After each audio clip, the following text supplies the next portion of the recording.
ગઢડા શહેરના આંગણે પાંજરાપોળ દ્વારા ઉનાળાનું અમૃત એવું સાચ કેન્દ્ર શરૂ કરવામાં આવ્યું.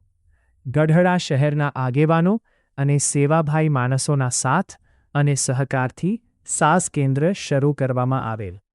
આ સાસ કેન્દ્રમાં અંદાજે 52 થી 300 લોકો સેવાનો લાભ લઈ રહ્યા છે.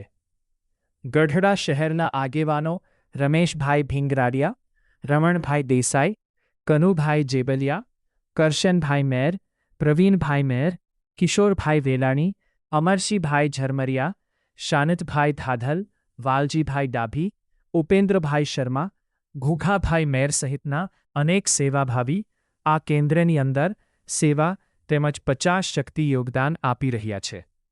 અહેવાલ અલ્પેશભાઈ ડાભી, ગઢડા. શરૂ કરવામાં આવ્યું છે જે ઉનાળાના ધગધગતા તાપની અંદર જે ઉનાળાનું અમૃત કહેવાય એવું સાસ કેન્દ્ર અહીંયા શરૂ કરવામાં આવ્યું છે. ગઢડા પાંજરાપોળ જે અમારે રમણભાઈ, રમેશભાઈ ભીંગરાડિયા, ડૉક્ટર સાહેબ, કનુભાઈ જેબલિયા અને બધા જે એમના રમેશભાઈ ભીંગરાડિયાની આખી ટીમ છે અને પાંજરાપોળના સહયોગથી ગઢડાના તમામ જે આગેવાનો છે બધા સાથે મળી અને અહીંયા સાસ વિતરણ કેન્દ્ર શરૂ કરવામાં આવ્યું છે અને લોકો આનો રાજી ખુશીથી લાભ લઈ રહ્યા છે.